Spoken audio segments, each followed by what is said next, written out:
I'll give a countdown for Metro ITS to start our Planning, Zoning, and Historical Committee meeting. So that will be 5, 4, 3, 2, 1. All right. Today is Monday, January the 3rd, 2022. If you're like me, you have to remember to change the number when you write something down. And this is the meeting of the Planning and Zoning Committee. I'll take a brief roll call just to get us started. So Chair Withers, I'm present. Go ahead. A little closer? Okay. So I will take a brief roll call. And I am present. Councilmember Bradford is present. Councilmember Gamble is present. Councilmember Hager is present. I have not yet seen Councilmember Hall or Murphy. Councilmember O'Connell is present. Councilmember Parker, Vice Chair Rutherford.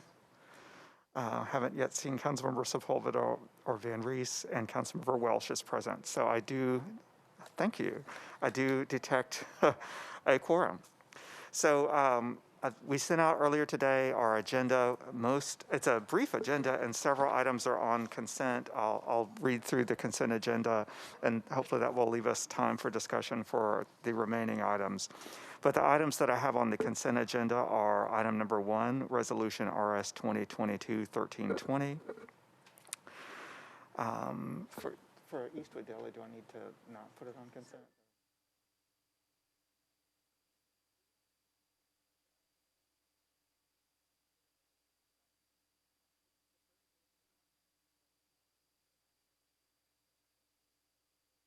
Okay.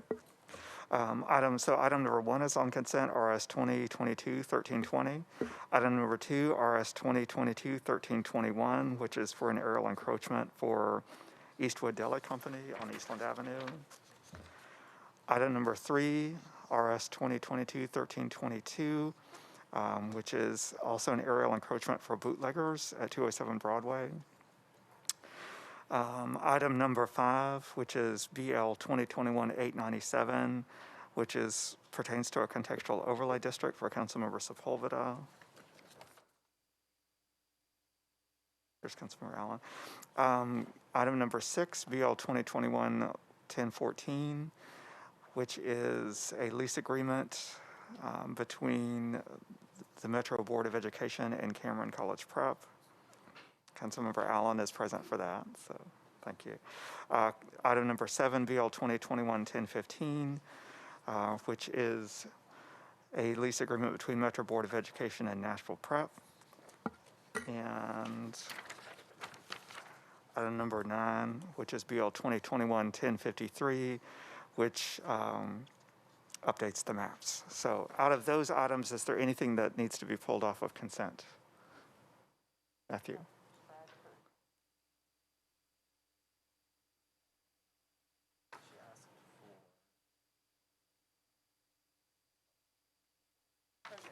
She asked for them to be pulled?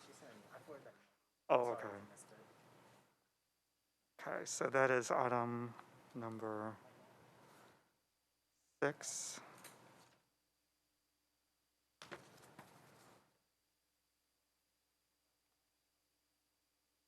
Seven.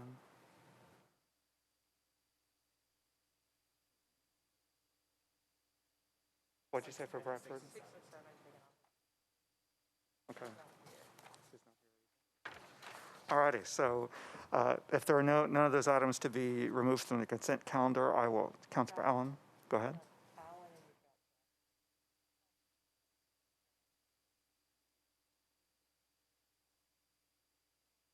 Councilmember Allen. I apologize. I don't have the planning committee agenda in front of me because I'm not actually on this committee, but I do know that Councilmember Sledge asked that 1014 be pulled. So if that's what y'all were saying, just want to acknowledge that.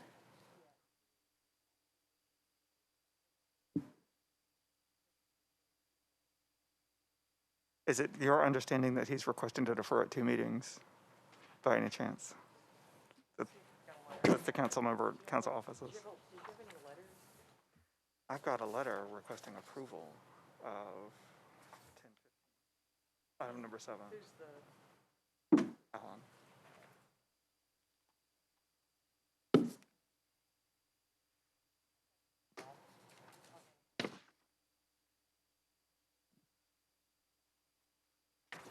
The letter that I have just says, please do have someone recommend a deferral.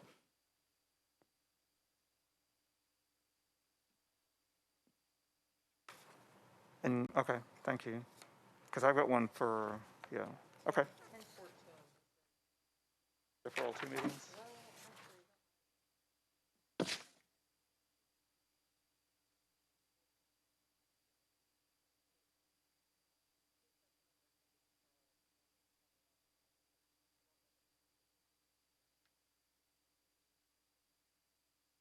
Okay, next I'll call on Councilmember Bradford. And Councilmember Allen, I can certainly come back to you. Councilmember Bradford? Thank you. Just to verify, 6 and 7 have been pulled from consent? Yes.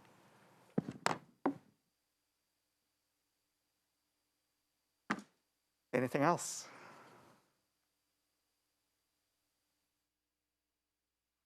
All right, our greatly revised and shortened consent calendar is our items number 1, 2, 3. I don't have a letter for 5, actually.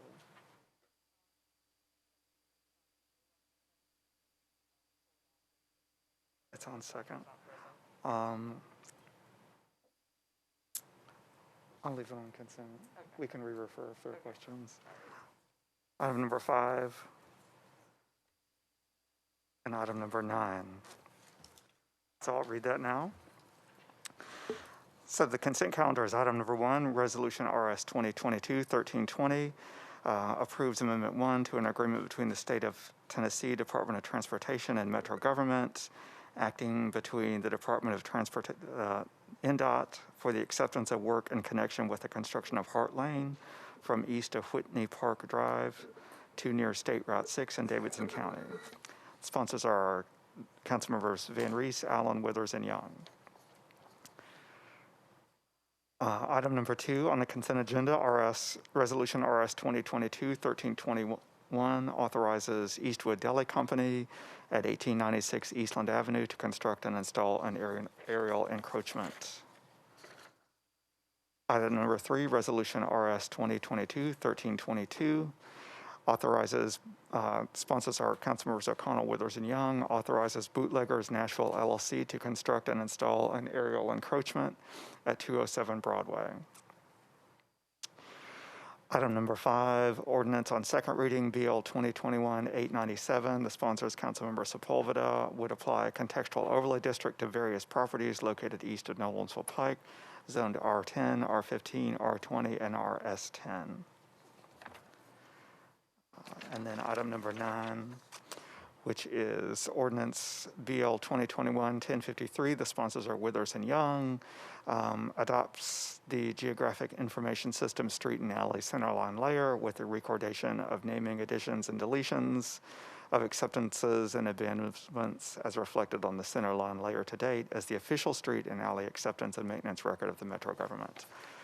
Councilmember Rutherford, would you make a motion for the consent calendar?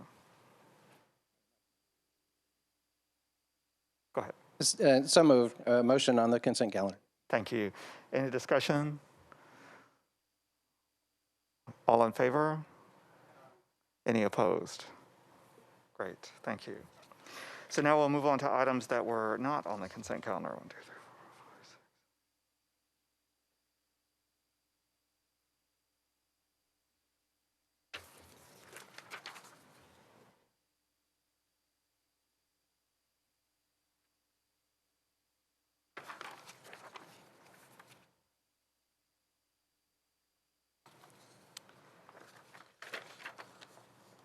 All right, so Councilmember, the first item that's not on our consent calendar is item number 4, which is a resolution by Councilmember Gamble and myself. It's resolution RS 2022-1326, a resolution requesting the Metropolitan Planning Commission and Metropolitan Planning Department review and amend as needed the current general plan for Nashville and Davidson County, which is Nashville Next, by no later than June 30th of 2023. Councilmember Gamble, I'll recognize you to make a motion and then to discuss. So.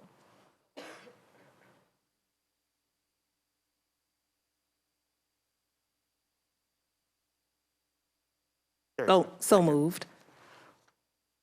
Is there a second? Thank you. Go ahead. Thank you, Chair. Yes, this resolution has come about as a result of attending many planning meetings and even in discussions throughout my district about the Nashville Next Plan and how it is out of date in a lot of areas. It was adopted in 2015, and our city has changed drastically since that adoption. We've had many more people move here and areas in the district as far as what is wanted for the next 5-10 years has changed. And so I'm asking that the Planning Commission review, or the Planning Department rather, review the Nashville Next Plan and update it as needed. I know that there have been some updates over the past 6 or 7 years in some areas in East Nashville, for example. However, in areas in District 3 and District 1, even in Antioch, and even in the Edge Hill community, I've noticed that some of the policies don't match what the community has expressed that they want during the planning meeting. So for those reasons, I'm presenting this, this resolution, and would like, if the planning staff would like to speak to it, invite Ms. Kemp, who's here, to speak to it as well. Thank you. What I'd like to do first, and I won't limit this one just to our committee, but if we can have a brief discussion maybe with other members, just if anyone has questions or suggestions, and then I'll let the planning department kind of respond to that information at one time, and then we'll move from there. So next I'll recognize Councilmember O'Connell. Thank you, Mr. Chair. Thank you, Councilmember Gamble. I think this is a worthwhile discussion, and I think, sometimes we start our conversations in the chamber by filing resolutions or bills. I think for me, I know I'm not alone among colleagues who were members of one or more resource teams as a part of the Nashville Next process. And in fact, I think it's probably what led some of us to want to get engaged at the next level and run for council. My understanding always has been that once Nashville Next kind of got established and adopted, that it would then be a living process, and that there has been still this ongoing cycle of adjustments to community plans and so forth, and that, at some point down the road, we might see a more significant update. But it's my understanding that we would still be on a regular and routine schedule of looking at those updates. And so I guess I probably am asking a similar question that Councilmember Gamble is asking, but part of me would say, from the perspective of the planning department, is this necessary? Or are we already doing this effectively? I guess that's where I'm starting. Thank you, Councilmember O'Connell. Do any other members of the body wish to speak to it? Councilmember Allen. Go ahead. Thank you, Mr. Chair. If I could just build on that, I know that there are certain areas that feel like the current National Next doesn't fit, and that for those areas, just to ensure that there's a process for them working with their council member and the planning staff to have a more deliberate review, as opposed to just a broad-sided, have them look at everything, because I think in some places it does fit well. And if we don't give them specific guidance on how to decide which areas need attention and which ones can wait and work with what they've got, then it would mean Councilmember O'Connell can attest to what a gargantuan effort that was to do the review the first time, to have the appropriate community engagement, because that's a key piece of it. So I look forward to hearing from Director Kemp on what the current process is for determining what areas look at changes, and if there is a way to formally acknowledge specific neighborhoods that have repeatedly presented it at the Planning Commission and saying they didn't feel like it fit them. Thank you, Councilmember Allen. Any other members of the body who are present wish to weigh in on that? Director Kemp or your staff, if you want to maybe talk through what the current process is for amending community plan areas, particularly in small areas, I think, and then if you could give some thoughts about what might be an effective way of determining an appropriate level of scope that would be feasible to update within the next 2 years. Sure. Well, first, I agree. I think this is a really good discussion to have, and thank you for inviting the department to speak on it. And I appreciate Councilwoman Gamble, who's spoken with me about her interest and desires here. Nashville Next is a living document, and we do entertain both small and sector, sort of larger area updates to the plan. So any individual applicant or property owner can come forward with an amendment to Nashville Next, and the commission entertains it. But moreover, the department has identified certain hotspot areas in the city over the last several years and have gone in and done very detailed planning work to ensure that it isn't aligned with Nashville Next and the community's vision. We haven't gone to all areas, though. That we've looked at the complete sections of Dickerson Road, for example, Wedgwood, Houston. We do intend to do work in and around Global Mall and Edge Hill, but that has not occurred yet. And we're, of course, doing work around the East Bank. And so we're doing deeper dives in areas that are experiencing a lot of pressure today, and those do result in updates to the plan. Sometimes if the commission notes a lot of sort of community dissension and conversation, such as around Highland Heights, we will go in and do a community plan update. Those very often take between 4 and 6 months to undertake, depending on the complexity of the issues. And so while there is a process, I would grant you that it is difficult for us to spread wide throughout the entire county. One thought that I have had is that there are some underlying data sets around the economics and the population that it may be worthwhile to look at countywide to make sure that we are aligned with current census information and the like, and I'm happy to look at that in terms of the scope.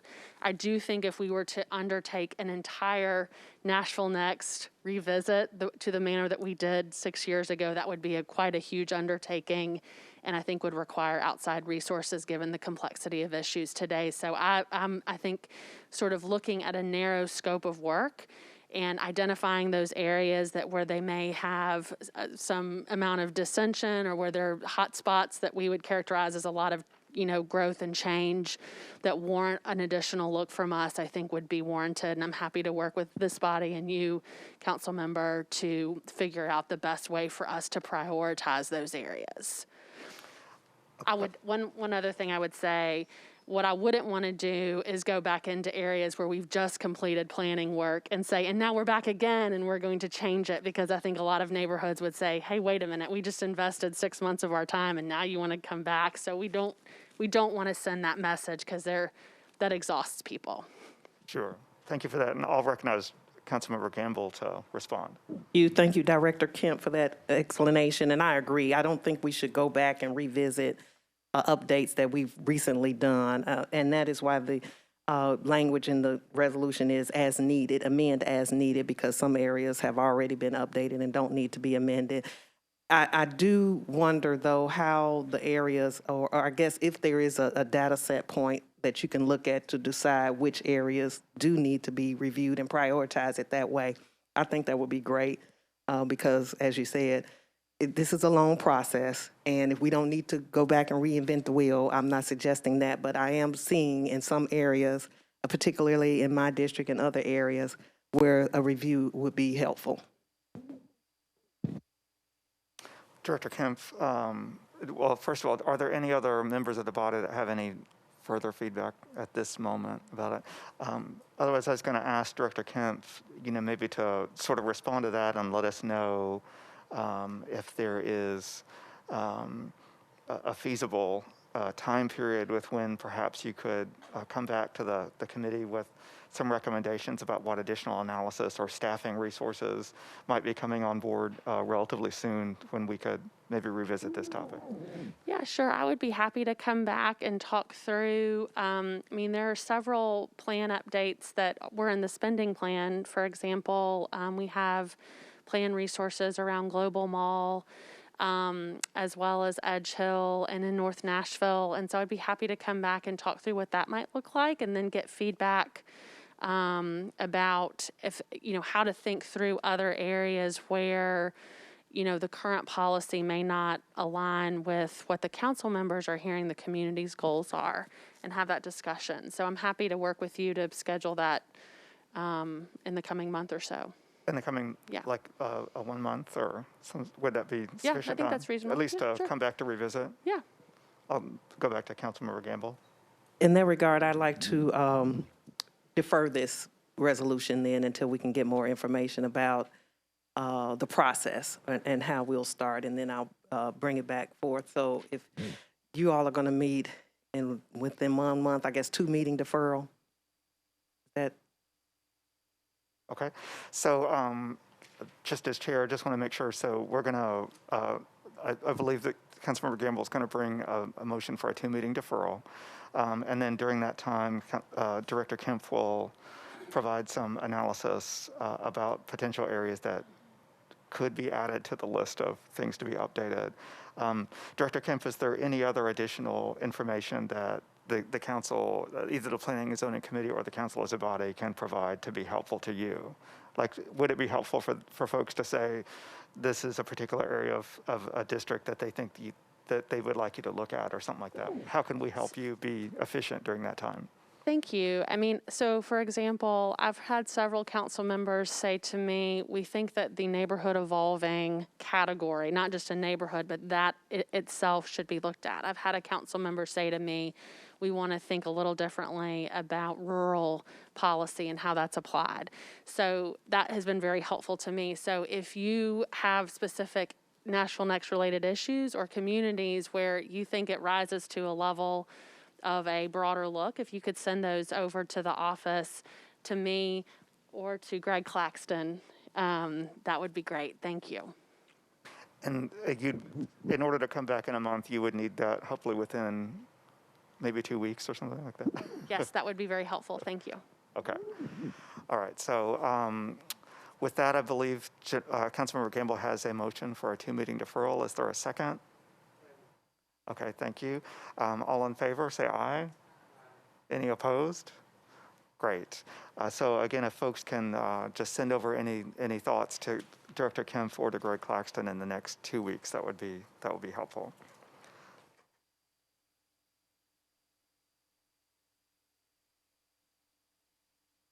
Great. Thank you so much, Councilmember Gamble, for bringing that discussion. So our next items both pertain to leases with schools. These are items 6 and 7. Do you think it's okay if we take them together? Or?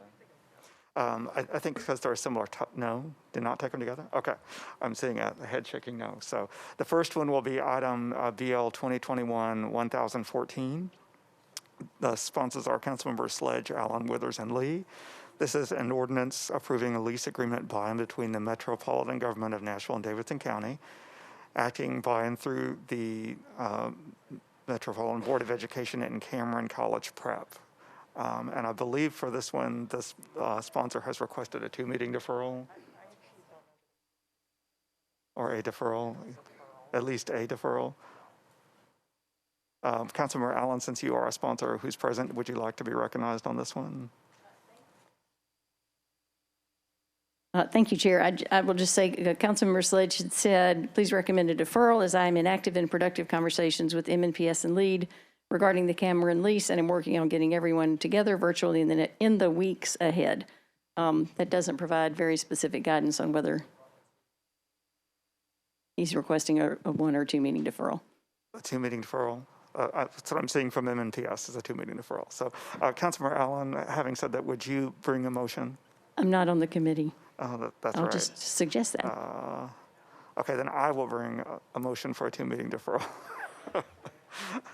All in favor, say aye. Any opposed? All right.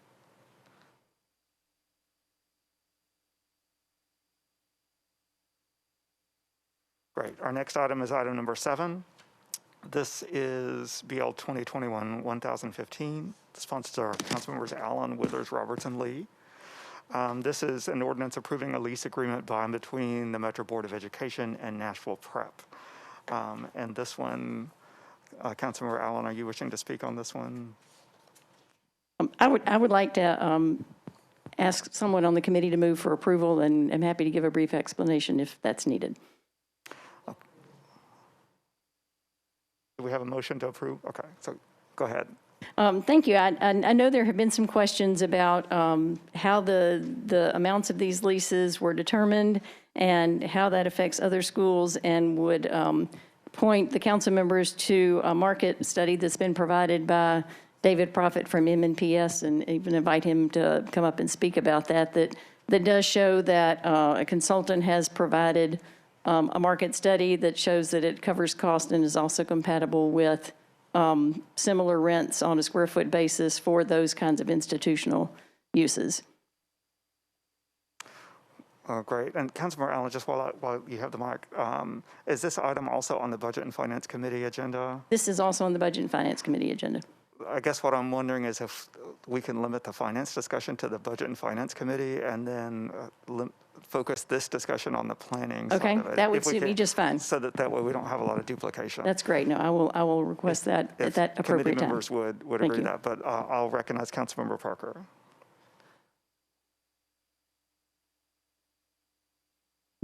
Go ahead. Thank you, Chair. Was that market study emailed to us? I did not see that. Councilmember Allen. It was mailed before the last, when this came up at the meeting before, and I had thought that it had been mailed again today, but if not, I can point you back to where it was 2 weeks ago. If you would, please. Thank you. Great. Any other discussion, Councilmember Parker? I'll just read the study before tomorrow. Thank you. Okay, thank you. Any other questions from committee members, or any other discussion on we have a motion to approve, but any other discussion? All right, seeing none, all in favor, please say aye. All opposed? Could I get maybe a show of hands? So all in favor, please say aye. Raise your hand for aye. So that's.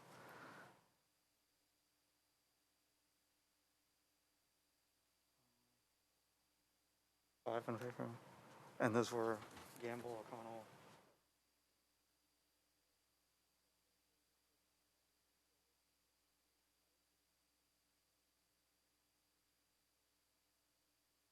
Okay, so that, and then I'll edit that. Okay, and all opposed? Any others?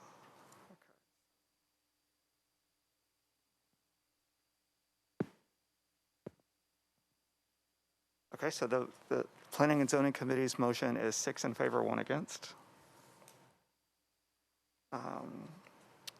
All right, and so that brings us to our last item for our discussion, and this is another one where I'm going to just open the floor to any members who have joined us early, but this is on redistricting, and I know every single council member cares about that topic. So this is item number 8 on our agenda, Ordinance BL 2021-1052. This is an ordinance approving and adopting a plan for redistricting the councilmanic districts of the Metro government and revising the school districts pursuant to Article 18, Section 18.06 of the Metro Charter. Do I have a motion? Thank you. Second? Is there a second on the motion to approve? Thank you. So with that, I will turn it over, if I can, to Greg Claxton and the planning staff. I'm sure that all the council members are familiar with the maps that were presented. What I wanted to do is to make sure that the council members are aware of amendments that were done at the Planning Commission meeting on December the 9th. So just in case there's anything that's a little bit different than you might have seen in Map C, and hopefully that will help to focus our discussion, and we'll go from there. So.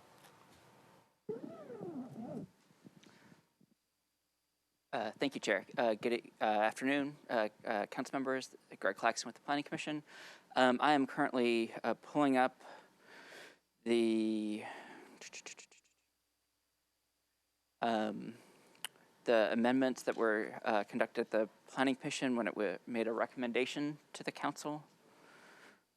I'll be just a moment. Okay.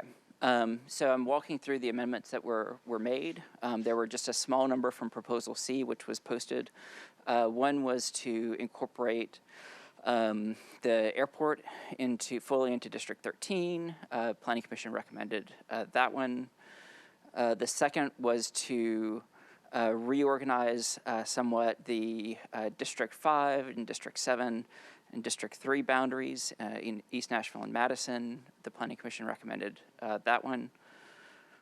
The third was a set of small shifts among multiple districts in the Southwest around the Tomorrow's Hope neighborhood in District 21 and District 20, Midtown between District 18 and District 24, the Green Hills commercial area, District 25 and District 34, and then areas that I think of as a collection of neighborhoods that all have Devon in their name around District 22 and District 34. This map highlights specifically kind of the changes that were made to accommodate all of that. Our goal in processing those was to kind of incorporate the requests that we had with as small a change as we could. Generally, these kind of shifted things back to where they had been to accommodate some of these different changes. So I've got a little bit more of a zoom in. You can see a lot of very small areas around 17, 19, 18, 21, 20, and 24, and 23. And then the shifts primarily around 34 and 22 and 25. And then the last was a request that the commission also recommended to shift the Century Farms area back into District 32 with the council member who had overseen some of the recent developments there. So with that, I can bring up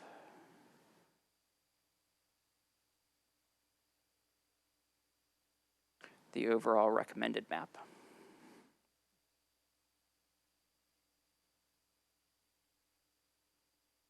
And with that, I'm happy to take questions, or if there's any further issues you'd like to highlight. Councilmember O'Connell, go ahead. Thank you, Mr. Chair.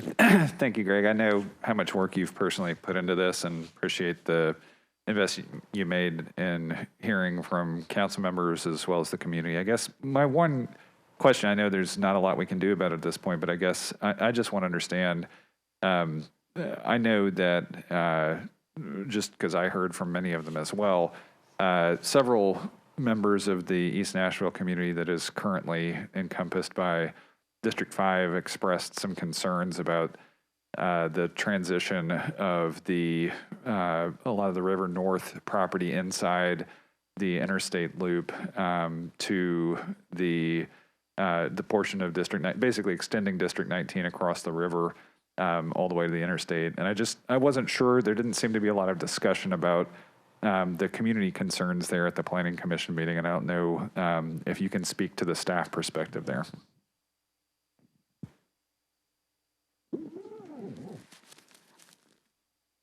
Greg did an outstanding job on this project generally and can answer all the questions, but I wanted to answer this particular one. There were two main reasons that we wanted to combine the areas west and east of the river. First, during a lot of the recovery work that we did around 2nd Avenue, we really focused a lot on the idea of making the river less of an obstacle between two parts of the city and something that's more cohesive.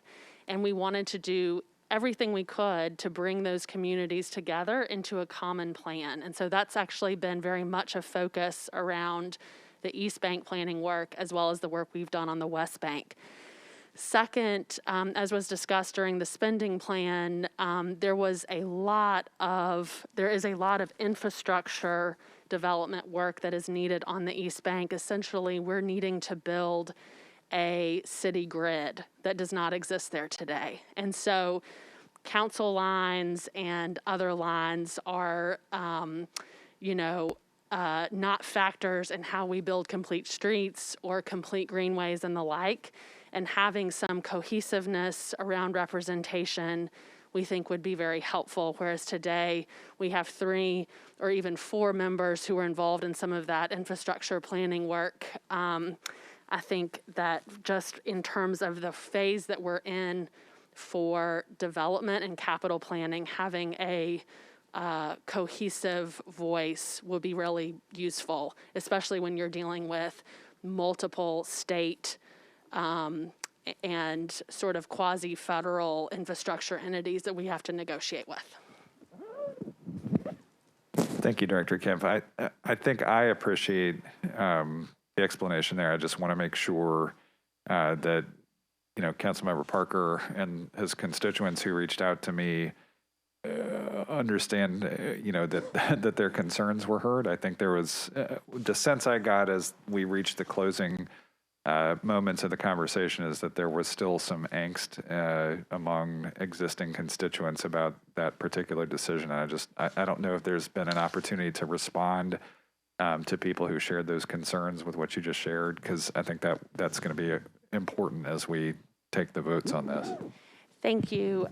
We worked really hard. District 5 was one of the ones that was most affected in the draft A. And we worked really hard to make those neighborhoods, but particularly for those of you who were involved in the discussions between 5 and 6 and 7 and 3 even, sort of work with the population shifts. We worked really hard to address all of those community concerns.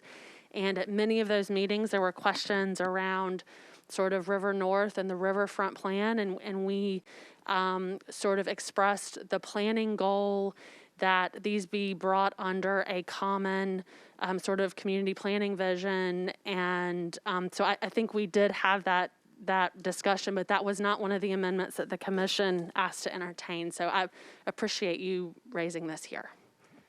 Okay, thank you. Thank you, Councilmember O'Connell.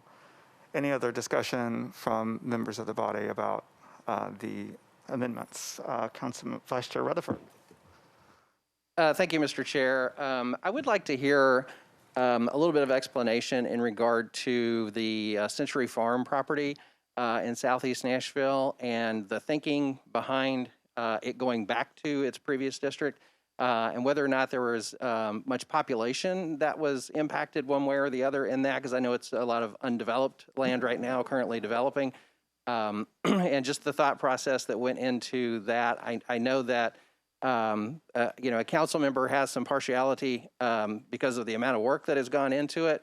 But looking at it from a community standpoint, I'm wondering if it was not a better fit in remaining with the community that's on that side of the interstate. So I just want to get some thought on that. And also in relation to that too, as to whether or not there was much community feedback one way or the other on that as you went through your process. Thank you. Sure. Thanks, Councilmember. To start with the simplest part of that, there's not a lot of population in that, so it didn't sort of shift one district or another kind of out of balance. So it was, kind of just from a pure numbers perspective, it was an easy one to have in either district. More substantively, it was a request that we had kind of gotten throughout the process. There wasn't a lot of community feedback one way or the other on it, and it was one that we struggled with, recognizing kind of the connection both to the council member who had helped to oversee it, who had, sort of established a working relationship with the project, as well as on the other side, kind of the relationship between the project and the community members around it. Our logic in recommending it to the Planning Commission was that the entitlements were already in place. So substantially, the project isn't in a formative place where it would, what it was going to be is subject to change. It's mostly implementing the existing SP. And so kind of with that in mind, we thought it reasonable to bring that forward to Planning Commission, and ultimately they recommended to make that change. Do you have any additional questions, Councilmember Rutherford? All right, thank you. Any other questions from any members of the body present? Hearing none, we have a motion to approve on second reading. I'll go ahead and take a vote. So all in favor, please say aye. Any opposed? Any abstentions? All right, great. Well, thank you so much to the staff for your work and for coming before our committee today to answer these planning questions for our body. So I know we're a few minutes late, but these were great discussions to have today. And with that, I will adjourn the Planning and Zoning Committee, and we will turn it over to Affordable Housing. So thank you, everyone.